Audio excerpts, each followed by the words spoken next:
Hello, welcome to Wrestling in Mom's Basement. This is going to be our weekly review show for Raw, SmackDown, 205 Live, NXT, and NXT UK for the week of February 11th, 2019. I, of course, am Patrick Young.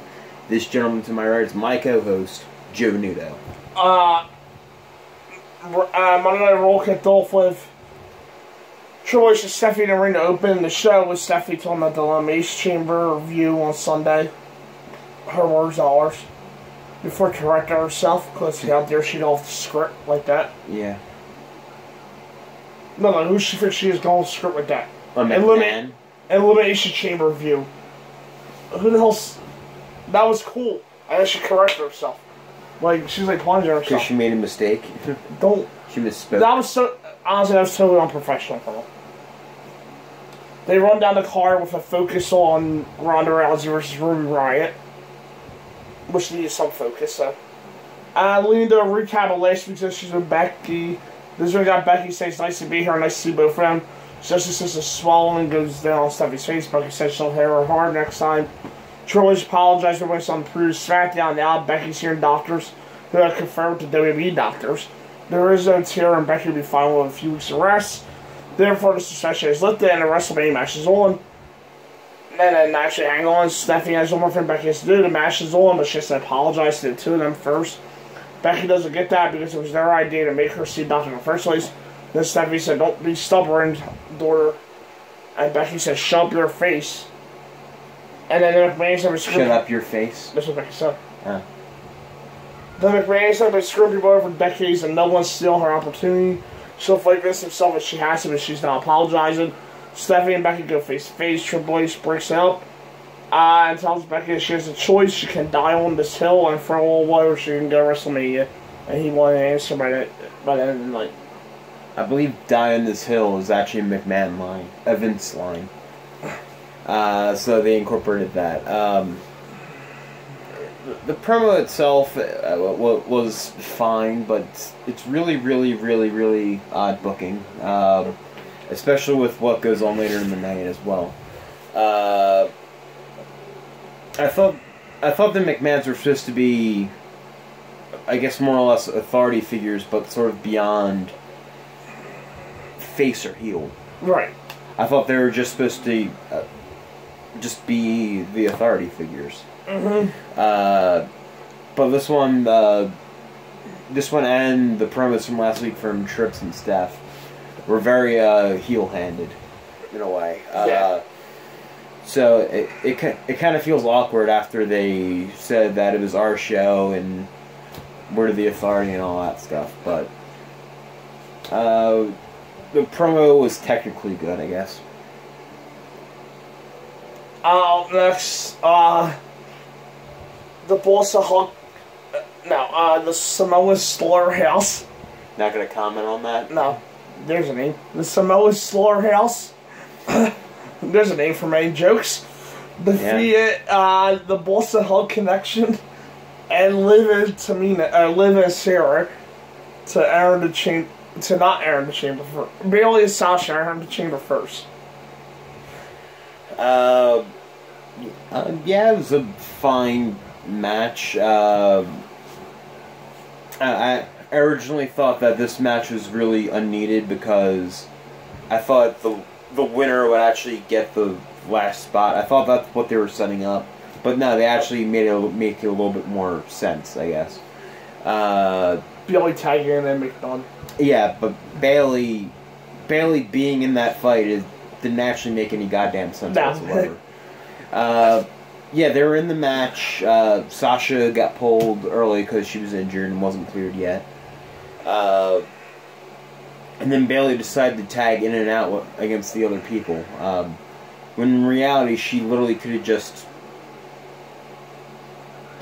not been tagging herself in the match. And she wouldn't have gotten pinned. So she wouldn't have lost and had her team be out of it. So you literally in that match should be fighting to not be illegal in the ring. Right. But Bayley decided the Iconics is smart on SmackDown. Yeah. Well, more on the Iconics later, but that was actually pretty dumb booking for Bayley. Yeah. She looks like an idiot in a tube. I see worse, and it's understandable they couldn't have Sasha in the ring at that point. Nia and Tamina just suck the life out of everything they do. That splash is a thing of. It's a thing. It's a thing. It's They're going to get pushed because, you know, they're monsters and they'll tell you about how Samoan they are or something. Or lack of.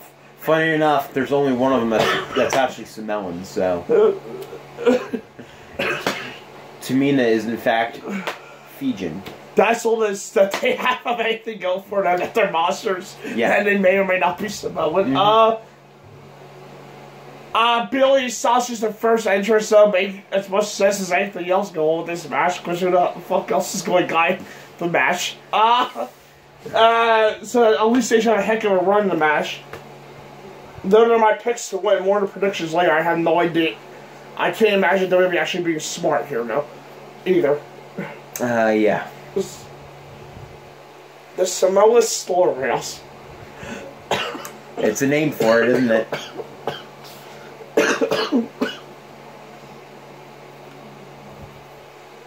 Freaking chaos. I'm not just saying that because I have a cold. They're making fun of Nia by giving her that name because they're making think of a chaos just because she's heavy. That's just not right. Elias is in the ring. Wow. As Becky's contemplating about life backstage in the back.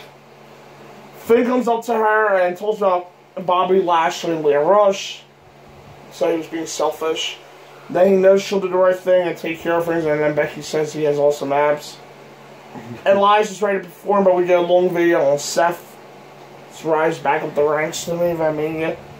Elias is ready to play again. By this time, it was Lucha House Party come off. That's enough for Elias, who snaps out being disrespected and tells us about his album not being nominated for a Grammy. Kalisto tells him to chill because they want to walk with Elias. It's time to try to sing this song, which is as terrible as it is to be Grand Rapids. Kalisto gets in some guitar playing of his own, does quite well. Earn himself a guitar to the back. Elias feels your friend is beaten down as well. Yep. So I guess Elias is going to feud with the Lucha House Party. Right. Yeah, that segment was weird. At first I thought they did a mistake where they aired like promos in the middle of Elias' performance. I think they did. Where it kept on announcing, "Hello, I'm Elias." I think they did. By the time Nia and Tamina got done in the ring, they ran out of time. Nah, I actually think that was planned, thinking about it now, because they did it like 3 times. Nia and Tamina just suck the life out of everything that they have to interrupt all people with other things. Anything wrong with Raw, just play Nia and Tamina. Good chase, even if it's not their fault, they're part of it. Or are they quickly becoming Baron Corbin?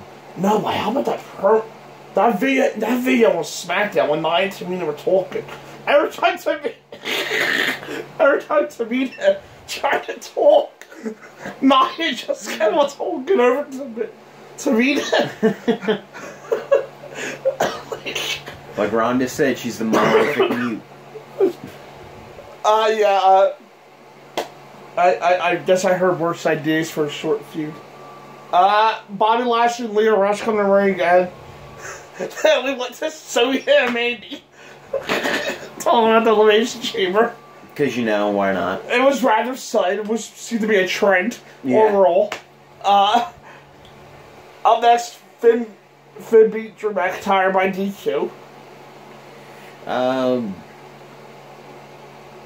It was a good match while it lasted, but it wasn't really much. Yeah, it was not enough time to be anything. It was only 3 minutes, 2 seconds. It was an angle of 7 match anyway.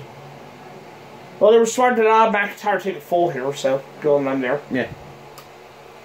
As there's no point to this being any other than DQ, it was sort of purpose to let us have an Aaron Jack burst, I guess. Before this, up next, very long RDF match. Post-match, the beatdown was all until Angle makes a save. Rush gets the ankle locked until Baron Corbin runs in to take Angle out. Braun Strowman makes the final save, and Corbin actually saves the fight with McIntyre saving him on the power slam, and you know what's next. Baron Corbin, Leah Rush, Baron Corbin, Bobby Lashley, Drew McIntyre versus Kurt Angle, Finn Balor. Current for now is Braun Strowman defeated those three. I was decidedly less excited for this match than I was for McIntyre and Finn. Yeah, it's your usual just, hey, let's throw all 6 of our biggest stars into one match and have a party. It was far from the worst match I've ever seen, or even a terrible one, but I felt like it went on for hours. Yeah, it did. It really did. There's very few things more annoying with WWE Day. A match just keeps going and going because it needs to keep going. And that's exactly what happened here. It doesn't exactly help that this is the most thrilling set of feuds in the world either. No. Finn versus Lashley's fine, but there wasn't much more to that. Kevin Owens is at a bowling alley, and it says he's been spending time as most times as Kevin's family during his time off. He and his son to watch and roll. He's a watch and roll, and SmackDowns are hard sometimes. It's either going to be a roll or SmackDown that comes back. He'll be back in about a month. Owens was a color bowl, seems right okay with things. Becky has no answers for what she's going to. He seems like he's very happy. Yeah. Although I'm not sure why they just showed him just getting a gutter ball in bowling. Like, you can see if he bowled a strike, or if he knocked like 5 pins down or some shit like that. But no, they just kept it dragging and pretty much said he sucks as a bowler. Mm-hmm. Becky has no answer for what she's going to do or for what rules they would. There's a video of the March on Washington if you need to get out for a walk at this point of the show. I have a little head cold. Don't fuck with me this week. Up next, Ruby Riott defeated Nikki Cross. A good match, but why the hell was Nikki Cross taking a loss? Well, that was one problem. The other part was the match just disappeared in the middle. There was a recurring theme of things getting interrupted in this show. That's true. This one we learned that Ronda is bipolar. Yeah. I mean, it was during Baron Corbin Chinlock Theater. You know how we have Masterpiece Theater? Well, we had Baron Corbin Chinlock Theater. Yep. So Ruby had Chinlock City, bitch. Ruby had Nikki in Baron Corbin's Chinlock Theater and production. So we cut full screen of Ronda pleading with Becky in a way to just apologize, and then I think she threatened to kill her. It was probably one of the more bipolar promos I've ever seen in my entire life. It was Becky, just apologize so we can get our match, or else you prove that you're the coward that everyone thinks you are. That was the promo. Meryl Streep couldn't even make that an emotional leap. Completely unnecessary time away from the match aside. Oh, well, that promo came after a 22-minute match, but they took it away from the 5-minute match instead. You know, yeah. The match was entertaining. You know, when you're trying to build up the contender for Ronda that has no shot. The match was entertaining while it lasted. But why the hell did Nikki Ruby Cross... getting the win's fine. But why the hell did it have to be Nikki Cross? It's okay with Nikki losing. She's not the type that benefits off of wins and losses anyway because of her insanity. Why the hell did she have to take a loss, though? Well, because I trust the man. She didn't lose the match because of her insanity. She just lost the match. I trust WWE book her right. Like, she didn't, like, hit her finisher and, like, start attacking the ref. And for enough time to have Ruby come back and just hit her with the riot kick. She just straight up lost the match. I trust WWE book her right. You do? Like they do in most call-ups. You do? Yeah. I literally expect her in about 3 months to just be some chick. Rollins came out, told about Mania, but he rather told about the last 12 months. Accomplished a lot, culminated Rumble. Rollins was the top world, but the next night was knocked out. And down with 6 F5s. He never felt pain like that. Didn't he tear his ACL and MCL? Yes. Okay. But what matters is he's back up. WrestleMania might be the last match of his career, but here's Paul Heyman to interrupt. Andrew teased Eliza will be there. Rollins was buying it. Heyman says he's here to educate Seth. For some reason, Seth assumes that all men are created equal, but that's not true. Rollins. You look at Brock and you look at Seth, and obviously you know that statement is not true. Rollins' DNA does not match Lesnar's. Brock is a rage-filled monster. We call this the suicide mission, and Rollins says he's fine with that.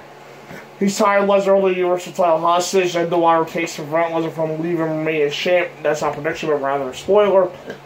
Heyman leaves, and here's Dean Ambrose to tell Rollins to slay the beast. Dean sits out in timekeeper's area, and Rollins leaves.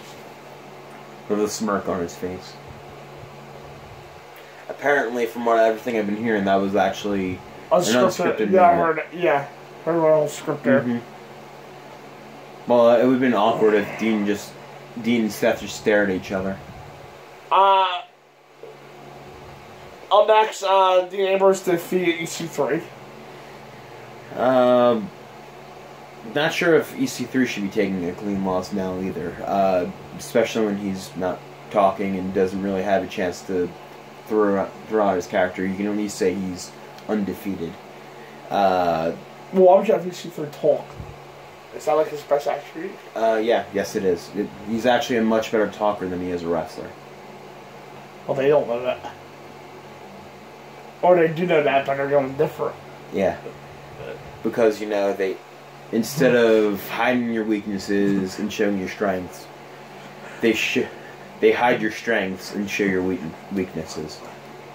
I.e., Ronda Rousey cutting a promo just about every week. Okay then. So Dean's leaving in less than 2 months. And he's now training wins with a newcomer. While Sully turned her face. And there must be a heel. Well, to be fair, that last part wasn't actually them. The match itself, though. EC3 crushed him and Dean won like a face with the roll. That's true, yeah. Yeah, EC3 crushed him on the rope. Yeah, I forgot about that part, Dean worked the face roll in the match. Which don't get a rule, EC3's much better suit as a heel. That is true. But, it makes as much sense that some of the things they're doing on the show right now anyway, so. I wonder why Dean wants to leave. It never stopped. It never stopped that before. And it's not going to stop it now. Alexa Bliss tells Becky not to apologize, which Becky knows just a way to get to the title shot at WrestleMania. Bliss says, do what you want, but an apology makes you the Irish girl who swallowed her pride and sold out. And Becky says, I apologize, I'm going to be selling out as WrestleMania. Up next, the tag titles. The Revival defeated Bobby Roode and Chad Gable to win the tag titles. About fucking time. Definitely match of the night for Raw, and I think it's a true contender for match of the week, but I think another match just beats it out. An excellent tag match. I'm happy that those two teams got plenty of time to do their stuff, and finally the Revival win the tag team titles on Raw. Well, it took long enough. Yeah. At least they won the belts in a very good match. I had no idea they were going to put the Revival, might leave rumors to rest. Probably not. But at least everything worked on the way there, so good for them there. Let's see how they handle the Raw Tag Division now. And we had also match to finish things off. Roode Gable never felt like any more than transitional champions anyway, and there's nothing wrong with that. And especially with one member of AOP hurt. So. Yeah, Revival's long overdue to one of the things anyway, so I'm very pleased with how they got there. Post-match, Revival has the back says they've been telling everyone on third best and how they've proven it. And then Becky came out for a decision because somehow the ending of the go-home show for Elimination Chamber is, but Triple H is Stephanie an apology about WrestleMania. From Becky, who's not even on the Elimination Chamber card. The boss is coming out as well, because the whole family needs to be out there ready for talking about how Becky needs to set the consequences for her actions so she can go to WrestleMania. The fans don't want Becky to know it's the choice also ignore her fans and get WrestleMania like she wants. Becky quickly apologizes, so and walks away from a handshake, saying that there is no one to stop her from her dream. Triple H over says congratulations and turns face again. Shakes Becky's hand, says she's going to WrestleMania, and Stephanie was still heel. Apparently Ronda wasn't the only one bipolar that night against Becky. And then Becky said, wait, that's it. And then Triple H says, you're going to WrestleMania. Triple H says Stephanie leave. Becky starts talking about Ronda, who comes out to hear her in person.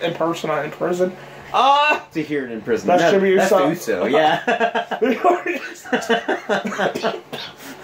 They already taken Vince call. Vince cut them off. He doesn't buy the apology, so Becky's suspended for 60 days. Means she's out of WrestleMania. Charlotte is in instead.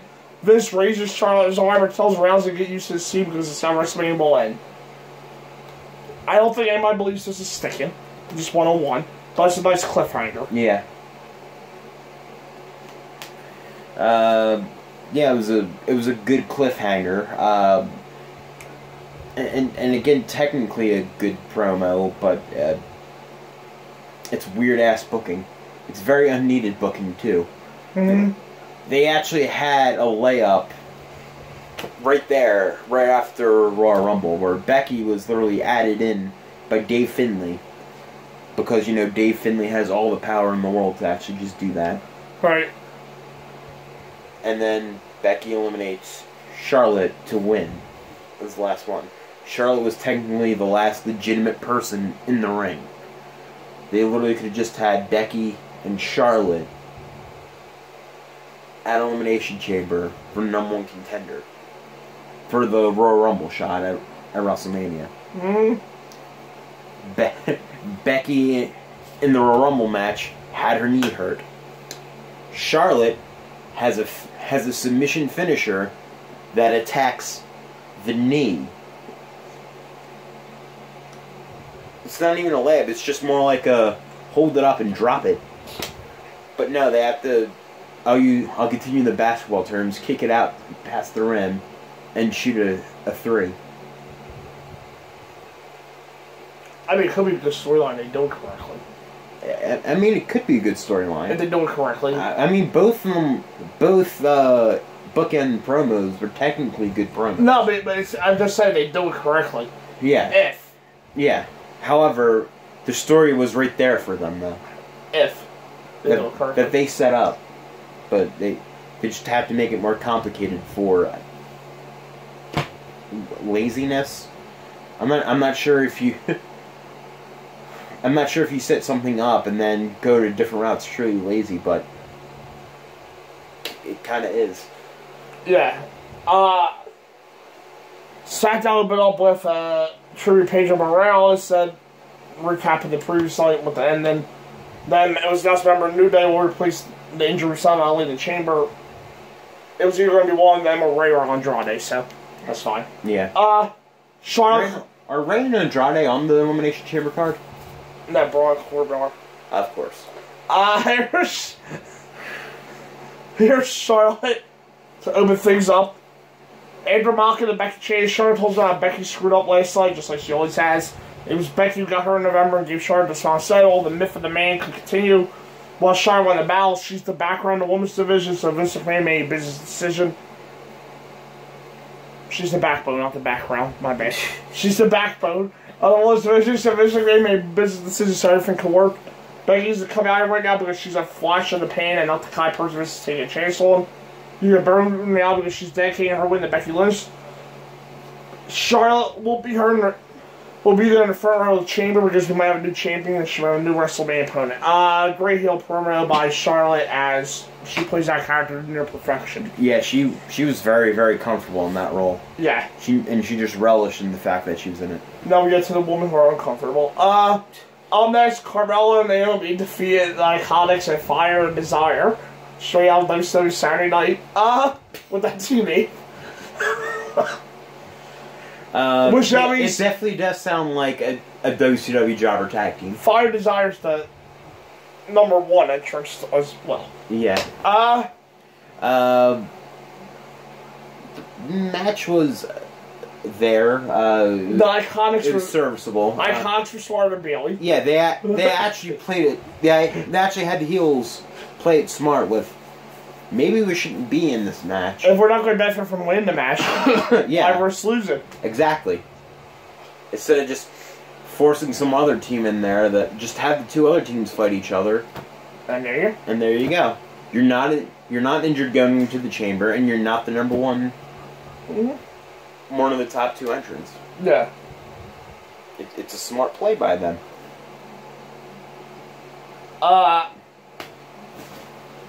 The one thing I was thinking is actually, why did I not start liking Carmella this much? I'm sure restless.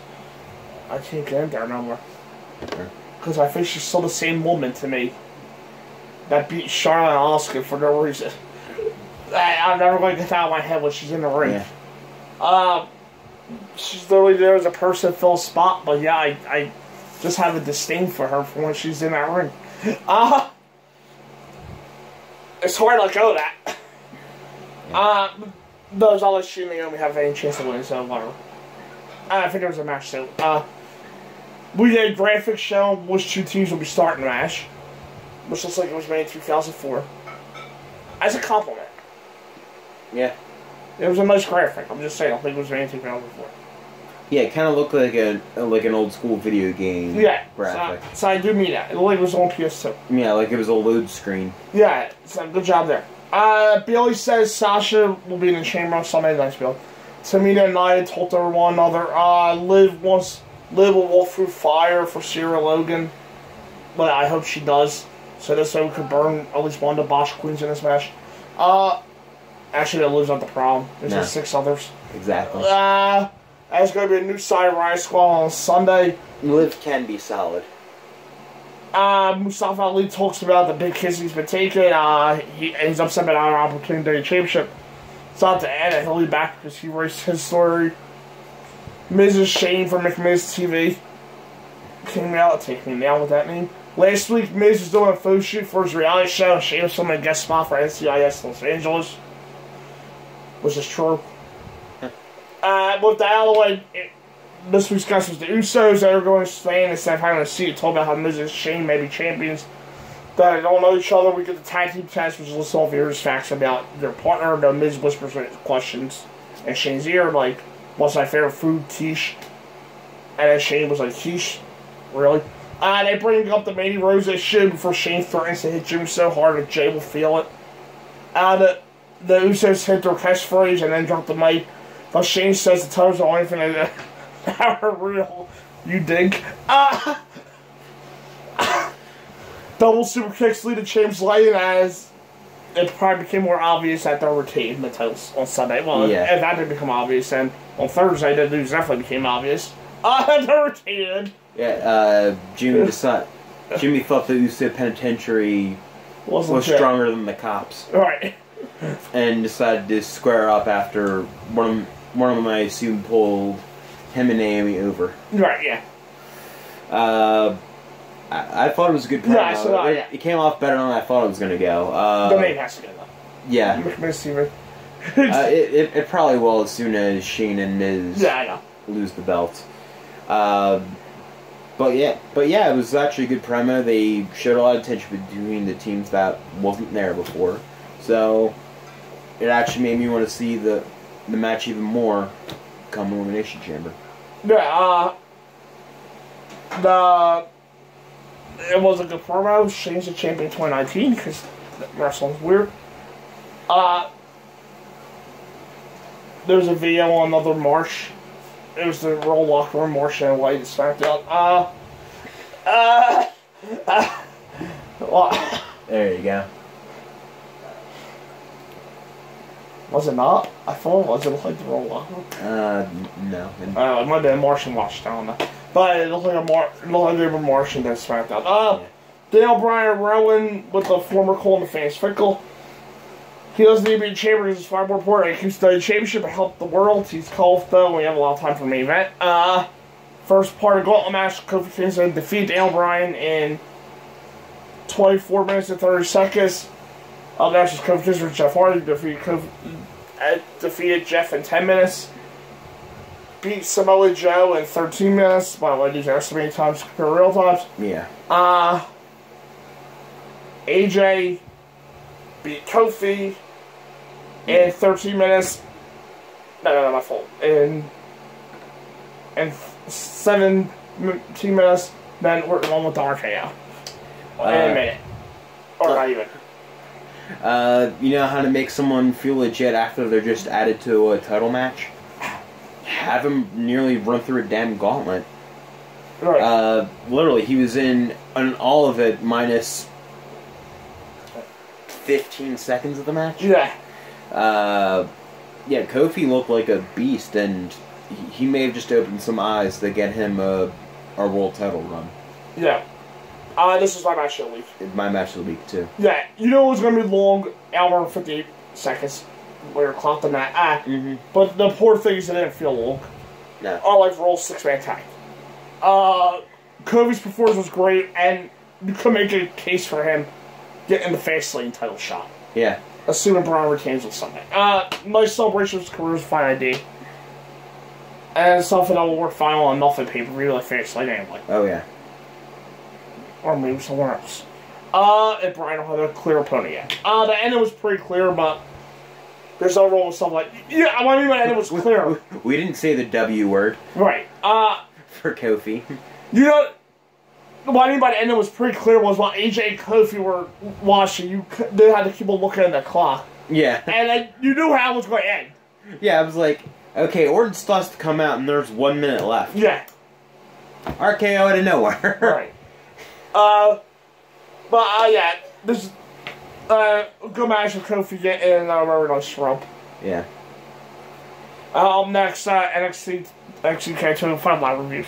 See you then.